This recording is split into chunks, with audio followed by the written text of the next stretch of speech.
Hello and welcome, dear viewer, to my channel. 2 weeks ago, Kate saw her husband in the company of some young girl. He was in his 50s, Kate was in her 40s, and the girl Kate caught her husband with looked to be in her 20s. Kate's first impulse was to go up to her husband and slap him in the face. Then she cooled down, because she knew for a fact that she would get a slap back from Johann. He wouldn't get away with it. Her husband was strict. He didn't like women's insubordination, and he also hated it when Kate suddenly voiced her own opinions out loud. "You women should keep quiet," he grinned. "It would be better for everyone, especially for Mother Nature." Kate kept quiet. She did not marry for love, but for calculation. John was rich, mature, experienced, and she was young and foolish, smelling the smell of money and carefree life. As it turned out later, she confused the smell of carefree living with the smell of total dependence on the man with whom she was living. The man exclusively respected the patriarchal relationship in the family, and the woman had no voice or right to vote. Kate was fine with it, because John did not hurt her with money, and it was enough to compensate for the lack of love and understanding in the relationship with her husband. The fact that John had a young mistress on the side did not upset or shock Kate. She suspected that sooner or later the rich and powerful man would want to take power over some other victim and enslave her, making her believe that this enslavement was happiness. Kate was just angry, and thinking more and more about the fact that the prenuptial agreement that John himself proposed to her before the marriage did not take into account all the features of John himself. The contract had a clause about his wife's adultery, but there was not a word about her husband's adulterous affairs. It was as if John was suggesting that he was allowed to do it, while Kate was not. The girl John was hugging was really young, fresh, and very beautiful. Even from a distance of 300 yards, Kate managed to notice and appreciate it. It was impossible to walk past one without turning around, and John was just the kind of man who appreciated and respected women's attractiveness. Kate had once been a goddess in his eyes, too, but after the marriage registration, everything had changed abruptly, and not for the better. "Do you love me?" At first Kate asked, looking into her husband's eyes. He smiled, put his arm around her shoulders, but whether he had feelings for her or not, Kate could not understand. Over time, she realized that she herself felt nothing for her husband, and when she caught him with a young tramp, she realized that there had been no feelings and would never be. It was a marriage of convenience on her part, financially, and on his part, to strengthen his position in the political sphere. In the 2 years that John and Kate had been married, he had managed to run for Parliament twice, and though he had never won, he had built up enough power to win in the future. The couple did not talk about children. Kate could not understand whether John wanted to have heirs or not. He had never been married before his marriage to her, and she, though married, had not had time to give birth. Kate's first husband was a chronic alcoholic, and it was scary to have children with him. "Why are you so upset?" Kate asked her friend when they met for lunch the next day. "I don't know whether to tell her or not," Kate hesitated. On the one hand, the truth burst out. On the other hand, she was ashamed to admit that after 2 years of marriage, her husband had already had another woman. Did John have someone for himself? Kate was puzzled by her friend's question. Yes, what did their marriage look like from the outside, if even her best friend immediately put all the puzzles together? "I don't know," Kate answered honestly. "I saw him with some girl." Nicole squinted. "What, young?" "Yes," Kate sighed heavily. 20 years younger than me. He's even 30. "Tough case," her mate summed up, and Kate felt even more nauseated. And why did she think that sharing her feelings would make her feel better? It didn't make her feel better. It just made her feel worse. "What should I do?" Kate asked. "Get a divorce and ask for a payout?" Nicole shook her head. "You have a prenup. It says in black and white that if you get the divorce, you get nothing. Or am I reading it wrong?" Kate nodded. "You're reading it right. Damn prenup. It doesn't protect me. It makes me as defenseless as possible. It's so frustrating. John cheats on me and I have to pay for his cheating."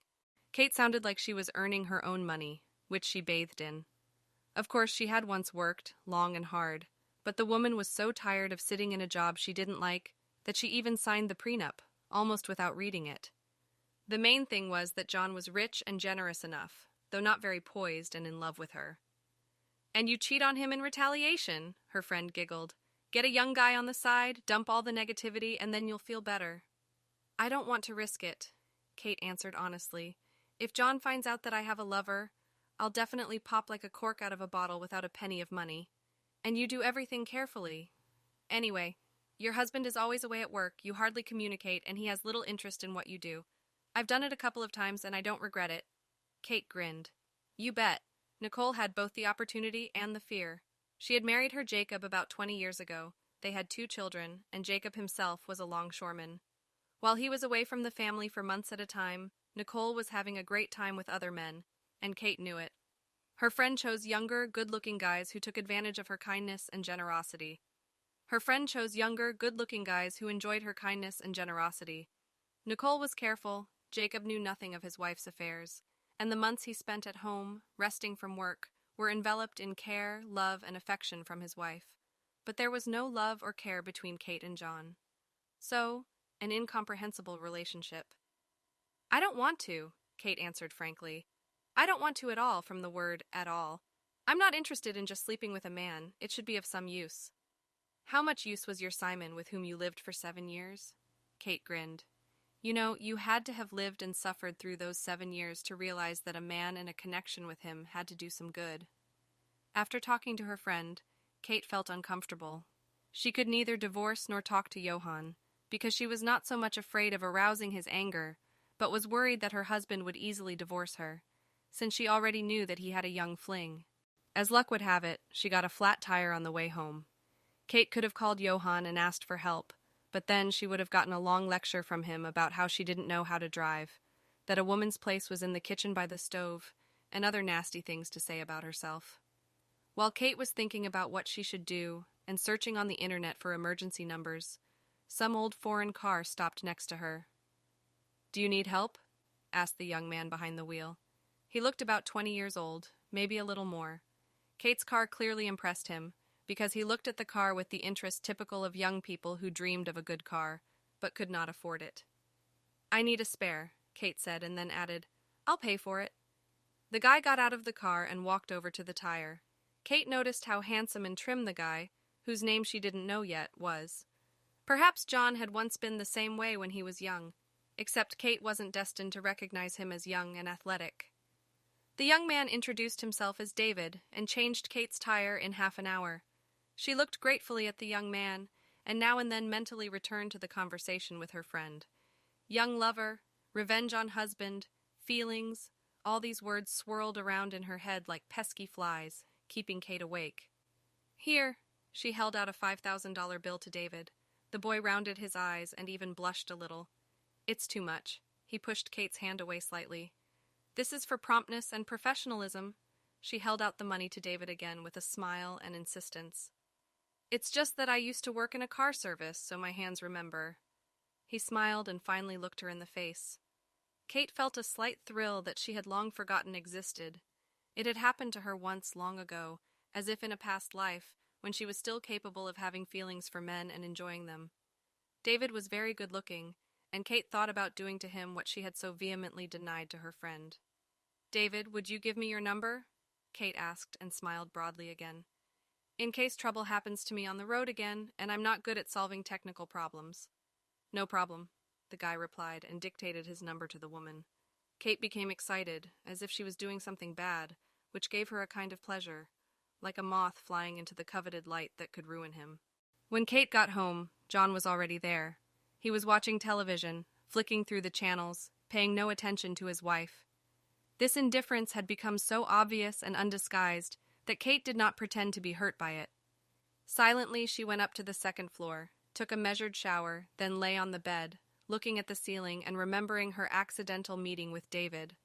I wanted to see him again. The door to the bedroom suddenly opened, and John walked in. How long are you going to pretend not to notice me? He asked, and Kate looked at her husband in surprise. Was she the one pretending? It seemed to her that it was her husband who was completely indifferent to his own wife. Honey, what are you talking about? She asked. I'm not pretending. I just don't want to bother you unnecessarily. John suddenly put his arms around her, held her close to him, stroked her back. Then he gently pulled her robe off and plopped her down on the bed. God, what is this? Kate thought as her own husband caressed her. This hadn't happened between them in a long time, and she thought something was wrong since John had, for once, shown his tenderness toward her. Then they ate dinner in silence. There was nothing to talk about, and she didn't particularly want to. After dinner, they went to their separate bedrooms, and Kate continued to be puzzled by John's sudden act of tenderness. For days, Kate pondered whether or not to call David, whether the young man would understand her correctly, or whether she should not have gotten involved in all this at all. There was no telling what Kate's rash act might end up, and an innocent person might get hurt. In the end, Kate came up with a way out. She let the tire down, and then dialed the number of a new acquaintance. She waited for David's arrival with trepidation, as if she were a young girl in love and going crazy with impatience. Soon the familiar car showed up, but this time the young man didn't arrive alone. Kate didn't get a good look at his passenger, but she definitely noticed that it was a young girl. "It just needs pumping," said David, rummaging in the trunk of Kate's car for tools. "Then go to the service. Let them take the wheel off and check if it is cut." "Do you need a pump?" Kate asked, and David nodded. He went to his car, at which point a girl got out. She stretched as if she was warming up, then looked at Kate and nodded her head to say hello.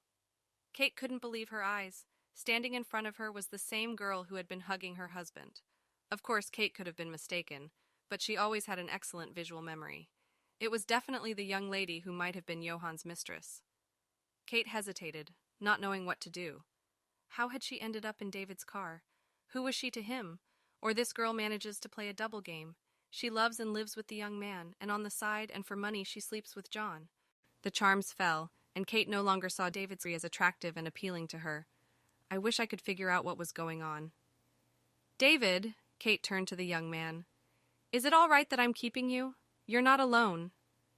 "It's all right," he said, leaning toward the wheel. "It's my sister. She will wait."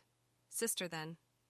Kate cast another glance at the young girl, finding a resemblance to David in her. What's more, the resemblance was so striking that Kate was surprised that she hadn't noticed the fact right away. "Is she twins?" "Yeah," answered David. "Kate, I pumped up your tire so you'll have a safe ride to the service." "Here." Kate handed David $2,000 bills, and this time the young man did not resist. "Thank you," he said, and smiled. Kate smiled back at him, and then thanked the young man once again for his prompt help. "You're my go-to guy," she said. "You pay good money for your help, and I just do small jobs." "Good and timely work should pay well," Kate replied. "Apologize to your sister for the inconvenience." "She'll get over it." He grinned and waved and got in the car. Kate got behind the wheel and sighed. No, she would not make any jokes on the side. She would just ask her husband the question of who this young lady was to him. Let John tell the truth, because living in ignorance was worse than listening to words of accusation against her from John. But she never dared to have that conversation. John suddenly became caring and affectionate, gave Kate flowers, and she began to suspect that in this way her husband was preparing her for the news of her impending divorce. Despite this, there was regular intimacy between the spouses, and Kate never fully understood what John was up to. Everything became clear on a normal day when Kate returned home after her spa. She felt tired. She wanted to lie down and go straight to sleep, but as she drove up to the house, she slowed down sharply. Next to the gate of the house, there was a car she had known for a long time. It was David's foreign car. Kate drove slowly into the driveway and parked next to Johan's car. Her heart was pounding frantically in her chest, and she was out of breath. What was David doing here? Why had he come to their house? Maybe John was checking his wife's phone book and noticed that she had called the same number several times, to pump the tire, to get some advice on car oil, to find out how to put non-freeze in the windshield washer. Slowly, as if on hinges, Kate walked toward the house, opened the door, and heard voices. The loudest among them was a woman's voice, and as Kate made her way into the living room, she saw the very girl her husband was cuddling with, who was David's sister. John, seeing his wife, jumped up from his chair and rushed to her. "Kate, you're home. Have a seat, please." She saw the surprised look in David's eyes as he sat next to his sister on the couch, and then she herself sat down in the chair where her husband had been sitting a few seconds before. "What's going on?" she asked slowly, barely moving her tongue. It felt as numb as it usually does when a tooth is treated and an anesthetic is injected. "Kate," John said solemnly, "I have news for you." God, why did he bring his mistress into the house? And with his brother, too. Some kind of crazy family, that's for sure. These thoughts swirled around in Kate's head, creating a kind of mush. She felt dizzy and nauseous, but carefully pretended she was all right. Her ears were buzzing and her heart was pounding as if she were an animal running away from a chase. The news? John, what news? Her consciousness was completely confused, and Kate could hear her husband as if through earplugs. I want you to meet David and Agnes. They happen to be my biological children, whose existence I did not learn of until 22 years later. Kate nodded, digesting the information. She felt more nauseous, her mind was a mess, but something was beginning to make sense. She wasn't Johann's mistress, she was his daughter, and David was his son, John's own children, who almost became the instrument for the breakup of their already not very strong family. Your wife doesn't seem to be feeling well, Agnes remarked. I'll get some water. The girl got up from the sofa and walked toward the kitchen. In half a minute, Kate had a glass of water in her hand, which she drank greedily, and then closed her eyes. I got it, she said. Okay, I need to lie down. John took Kate under his arms and helped her upstairs to her room. He helped her to lie down, covered her with the plaid, then sat down next to her. I'm sorry I dropped everything on your head like a snowball. It's just that I only found out about it myself about a month ago, when the mother of my children died. She didn't tell me at the time that she gave birth to me, chose another man, raised her children with him. Then suddenly she confessed to him, wrote a letter to the kids, and Liam and Agnes found out the truth after she died. They found me. You don't think I took their word for it? We did a DNA test. It really is my son and daughter. John spoke in such an excited, happy voice that Kate couldn't smile back. Her husband had found his children, now he had heirs, and John couldn't help but be happy about it. The children were grown up now, not needing much care, healthy and beautiful. That's why Kate's husband had changed so much lately. He was excited about what a wonderful change had happened in his life. The next day, husband and wife calmly talked and discussed the future life. I will help the children, said John firmly. Agnes is studying at the institute. Liam is already working, but I think that he should get higher education too. You make a good point, John, Kate nodded. These are your own children that you can and should help. I'm so glad you're happy you found your children. I didn't know about them. Not one day, not one hint of their existence. That woman was so deeply resentful of me that she didn't even let me know that I had any siblings. I wish I had been able to raise them, from birth, from their very diapers, to see the little ones, to carry them in my arms, to teach them to talk, to walk, and to give them care. John spoke with such trepidation that shivers coursed through Kate's body. It was as if there was another John before her, one she had never known, and now suddenly she recognized and admired him. You'll get your chance, Kate smiled, and John's face stretched. What do you mean? He asked in an incomprehensible way. I took a pregnancy test this morning, Kate answered, and it showed 2 lines. You're going to be a father. John smiled broadly, then stood up and held out his hand to his wife. Kate got up from the table and immediately fell into a firm, manly embrace. Their family was becoming like a real, close-knit family where peace, respect, and harmony reigned. It was as if something global, so important to both of them, had been born out of nothing in an instant. Kate felt happy for the first time in months, and she also suddenly realized that the feeling she had for her husband was love. The same one that she hadn't believed in for a long time, and was sure that there would never be that feeling in her life. It was there, and it would only grow stronger. Of that Kate no longer doubted for a moment. Write in the comments what you think about these stories. Thanks for watching. Don't forget to subscribe to my channel and like this video if you like it. Also put a bell so you don't miss new videos. See you soon.